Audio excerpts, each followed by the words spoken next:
تو یہ ان کے لیے اچھائی کر رہے ہیں، اچھائی نہیں ہے۔ کفر کو مہلت ملتی ہے تاکہ اور بڑھ جائے، ثم ازدادوا کفرا، کفر میں اور بڑھ جائے، تاکہ وہ اور برے سے برے عذاب کے اپنے آپ کو مستحق بنا لے۔ اللہ ڈھیل دیتا ہے، لیکن یہ نہ سمجھے وہ کہ یہ ڈھیل ان کے حق میں اچھی ہے۔ وَلَا يَحْسَبَنَّ الَّذِينَ كَفَرُوا أَنَّمَا نُمْلِي لَهُمْ خَيْرٌ لِأَنفُسِهِمْ إِنَّمَا نُمْلِي لَهُمْ لِيَزْدَادُوا إِثْمًا، یہ ہم ان کی رسی دراز کرتے ہیں، ڈھیل دیتے ہیں تاکہ اور گناہ کما لیں۔ وَلَهُمْ عَذَابٌ مُهِينٌ، اور پھر ان کے لیے اہانت آمیز عذاب ہو۔ مَا كَانَ اللَّهُ لِيَذَرَ الْمُؤْمِنِينَ، یہ آیت پھر بہت اہم آ گئی ہے کہ اللہ تعالیٰ کی طرف سے یہ آزمائشیں کیوں آتی ہیں، اپنے نیک بندوں کو، اپنے صالح بندوں کو ان تکلیفات میں کیوں ڈالتا ہے، حالانکہ وہ تو قادر مطلق ہے، آنے واحد میں جو چاہے کر دے۔ ما کان اللہ لیذر المؤمنین علی ما انتم علیہ، دیکھو اللہ کے لیے یہ بات اللہ کی حکمت کے مطابق نہیں ہے کہ وہ تمہیں چھوڑے رکھے اسی حال میں جس میں تم ہو، یعنی تمہارے اندر کمزور اور پختہ ایمان والے ابھی گڑبڑ ہیں، اس سے آگے بڑھ کر ابھی منافق اور مومن بھی گڑبڑ ہے۔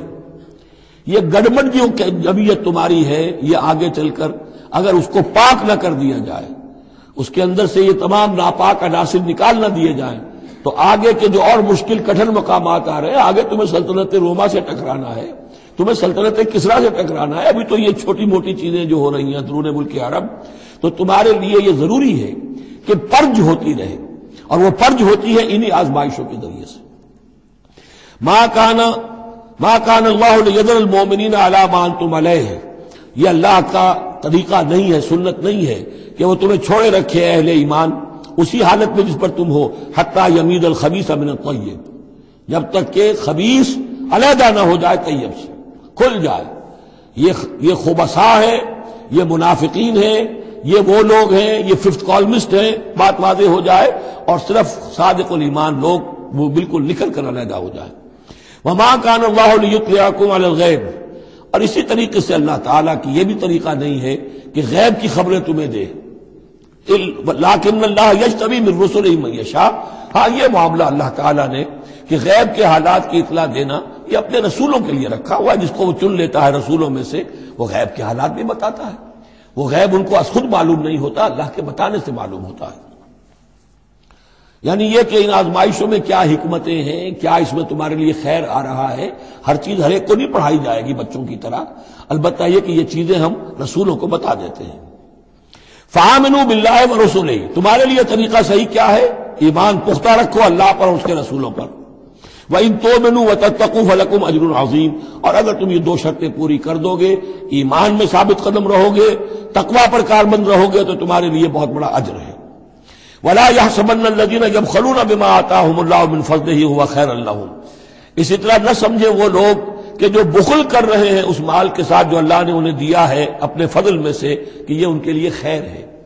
ظاہر بات ہے جب جنگ احد کے لیے تیاری ہو رہی ہوگی، حضور نے کہا ہوگا کہ لاؤ بھائی لوگ اب کچھ پیسے دیں، کچھ مال و اسباب جمع کریں تاکہ اسباب جنگ جو ہے وہ فراہم کیے جائیں۔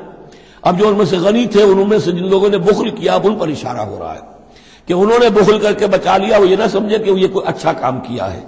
وَلَا يَحْسَبَنَّ الَّذِينَ يَبْخَلُونَ بِمَا آتَاهُمُ اللَّهُ مِنْ فَضْلِهِ، اللہ نے اپنے فضل سے انہیں جو کچھ عطا کیا ہے، اب اس میں بخل سے کام لے رہے ہیں کہ وہ ان کے لیے اچھا ہے، بل هو شر لهم، یہ ان کے لیے بہت برا ہے۔ سَيُطَوَّقُونَ مَا بَخِلُوا بِهِ يَوْمَ الْقِيَامَةِ، اسی مال کے توق بنا کر ان کے گردنوں میں پہنائے جائیں گے قیامت کے دن جو بخل انہوں نے کیا تھا۔ وَلِلَّهِ مِيرَاثُ السَّمَاوَاتِ وَالْأَرْضِ، اور آسمانوں اور زمین کی وراثت بالآخر اللہ ہی کے لیے ہے۔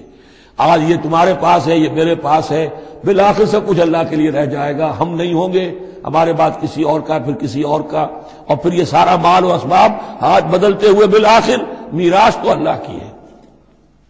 وَلِلَّهِ مِيرَاثُ السَّمَاوَاتِ وَالْأَرْضِ وَاللَّهُ بِمَا تَعْمَلُونَ خَبِيرٌ، اور جو کچھ تم کر رہے ہو اللہ اس سے باخبر ہے۔ یہاں وہ 18 رکوع اب مکمل ہو گئے، 6 رکوع جو غزوہ احد کے بیان میں تھے۔ اب 2 کنکلوڈنگ رکوع ہے اس سورہ مبارکہ کے۔ لَقَدْ سَمِعَ اللَّهُ قَوْلَ الَّذِينَ قَالُوا إِنَّ اللَّهَ فَقِيرٌ وَنَحْنُ أَغْنِيَاءُ، اللہ نے سن لی ہے بات، قول ان لوگوں کا جو یہ کہتے ہیں کہ اللہ فقیر ہے، ہم غنی ہیں۔ ان میں منافقین بھی شامل ہو سکتے ہیں اور یہودی بھی۔ جب حضور کہتے تھے اللہ تعالیٰ کو ضرورت ہے قرض حسنہ دو، تو گویا کہ اللہ تو فقیر ہوا، پھر محتاج ہوا۔ ہم غنی ہیں، ہمارے پاس دولت ہے. سنکتب ما قالوا، ہم لکھ لیں گے جو کچھ انہوں نے کہا ہے. بڑا غصہ ہے اس کے اندر. ہم لکھ لیں گے جو کچھ انہوں نے کہا ہے. فوراً تو نہیں پکڑتے، لیکن ایک وقت آئے گا کہ جس دن انہیں اپنے اس قول کی پوری جو ہے اس کی سزا مل جائے گی. اور صرف یہ نہیں، قتلہم الانبیاء بغیر حق، اور جو نبیوں کو یہ قتل کرتے رہے ناحق. وَنَقُولُ ذُوقُوا عَذَابَ الْحَرِيقِ، اور ہم کہیں گے کہ چکھو مزہ اس جلا دینے والے سلگتی ہوئی آگ کا. ذَلِكَ بِمَا قَدَّمَتْ أَيْدِيكُمْ، اور یہ سب کچھ ہے تمہارے اپنے ہاتھوں نے جو آگے بھیجا ہے. وَأَنَّ اللَّهَ لَيْسَ بِظَلَّامٍ لِّلْعَبِيدِ، اور اللہ تو اپنے بندوں کے حق میں ہرگز ظالم نہیں ہے.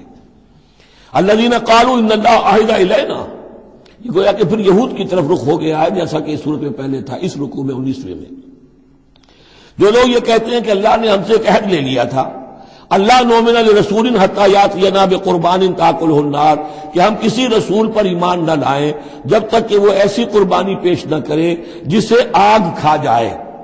یہ ابتدائی زمانے میں جیسا کہ میں نے عرض کیا تھا، عہد طفولیت تھا نوع انسانی کا، تو خرق عادت چیزیں بہت ہوتی تھی. ان میں سے ایک بات یہ بھی تھی یہود کے ہاں ابتدائی دور میں کہ اگر کوئی شخص قربانی پیش کرتا ہے اللہ کی جناب میں، کوئی بچڑا اس نے ذبح کیا، پیش کر دیا، اللہ کے لیے صدقہ کیا، نذر کیا ہے، تو آسمان پر سے ایک آگ اترتی تھی جو اسے بھسم کر دیتی تھی. یہ علامت ہوتی ہے اس کی کہ یہ قربانی قبول ہو گئی. جیسے حابیل اور قابیل کے قصے میں ہے کہ دونوں نے کچھ پیش کیا، قربا قربانا فتقبل من احدہما ولم یتقبل من الآخر، ایک کی قبول ہو گئی دوسری کی نہیں ہوئی. پتہ کیسے چلا؟ آپ اگر قربانی کرتے ہیں عید الاضحیٰ میں، کس کی قربانی قبول ہوئی کس کی نہیں ہوئی کیا پتہ، یہ تو اللہ ہی جانتا ہے. لیکن پہلے ایسی علامات حسی ہوتی تھی کہ پتہ چل جاتا تھا یہ قربانی اللہ نے قبول کر لی. تو اسی کے لیے انہوں نے کہا کہ ہم سے تو عہد لے لیا تھا اللہ نے کہ ہم کسی رسول کو جب تک کہ وہ یہ معجزہ نہ دکھائے اس وقت تک نہیں مانیں گے. تو اگر محمد رسول ہے تو یہ معجزہ دکھائیں. یہ تھی بات جس کا جواب دیا جا رہا ہے. قُلْ قَدْ جَاءَكُمْ رُسُلٌ مِّن قَبْلِ بِالْبَيِّنَاتِ، اے نبی ان سے کہیے تمہارے پاس مجھ سے پہلے بہت سے رسول آئے واضح معجزوں کے ساتھ، وَبِالَّذِي قُلْتُمْ، اور وہ معجزہ بھی انہوں نے دکھایا جو تم کہہ رہے ہو. فَلِمَ قَتَلْتُمُوهُ، تو تم نے انہیں کیوں قتل کیا؟ ان کنتم صادقین، اگر تم سچے ہو. فَإِن كَذَّبُوكَ، پھر اے نبی اگر وہ آپ کو جھٹلا دیں، فَقَدْ كُذِّبَ رُسُلٌ مِّن قَبْلِكَ، تو یہ آپ ہی کے ساتھ معاملہ نہیں ہوا، آپ سے پہلے بھی جو رسول تھے انہیں جھٹلایا گیا. گویا کہ یہ تو اس راستے کی ایک عام جو ہے وہ تجربہ ہے جو آپ کو بھی کرنا پڑے گا جو اس سے پہلے نبیوں کے ساتھ ہوا ہے. جاؤ بالبینات، وہ بھی آئے تھے واضح نشانیاں لے کر، واضح معجزات کے ساتھ، والزبر، اور صحیفے لے کر، والکتاب المنیر، اور روشن کتاب لے کر. کل نفس ذائقۃ الموت، ہر ذی نفس کو موت کا مزہ چکھنا ہے، ایک دن تو موت آ جائے گی.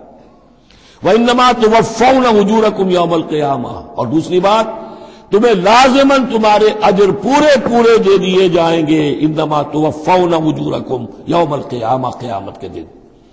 فمن زحزح عن النار، تو جو کوئی بچا لیا گیا جہنم سے، آگ سے، وادخل الجنہ، اور داخل کر دیا گیا جنت میں، فقد فاز، وہ کامیاب ہو گیا. اللہم ربنا اجعلنا منہم، اللہم ربنا اجعلنا منہم، وما الحیات الدنیا الا متاع الغرور، اور نہیں ہے دنیا کا یہ سارا ساز و سامان مگر دھوکے کی ٹٹی، دھوکے کا سامان. اب وہ آیت آ گئی جو سورہ بقرہ کے 19ویں رکوع میں آئی تھی، وَلَنَبْلُوَنَّكُمْ بِشَيْءٍ مِّنَ الْخَوْفِ وَالْجُوعِ وَنَقْصٍ مِّنَ الْأَمْوَالِ وَالْأَنفُسِ وَالثَّمَرَاتِ. صرف یہ کہ صیغہ بدلا ہوا ہے، یہاں مجہول کا صیغہ ہے. لَتُبْلَوُنَّ فِي أَمْوَالِكُمْ وَأَنفُسِكُمْ، اے مسلمانوں دوبارہ کان کھول کے سن لو، تمہیں لازماً آزمایا جائے گا تمہارے مالوں میں بھی اور تمہاری جانوں میں بھی. وَنَقْصٍ مِّنَ الْأَمْوَالِ وَالْأَنفُسِ وَالثَّمَرَاتِ، یہ آنا ہے، کان کھول کر سن لو. یہ پھولوں کی سیج نہیں ہے، یہ کانٹوں بھرا بستر ہے. جنت لینی ہے تو یہ نہیں ٹھنڈے ٹھنڈے اور بغیر تکلیفیں اٹھائے تمہیں جنت مل جائے گی. ام حسبتم ان تدخلوا الجنہ ولا تسمعن من الذين اوتوا الكتاب من قبلكم ومن الذين اشركوا اذى كثيرا، اور تمہیں لازماً سننی پڑیں گی ان لوگوں سے بھی کہ جنہیں تم سے پہلے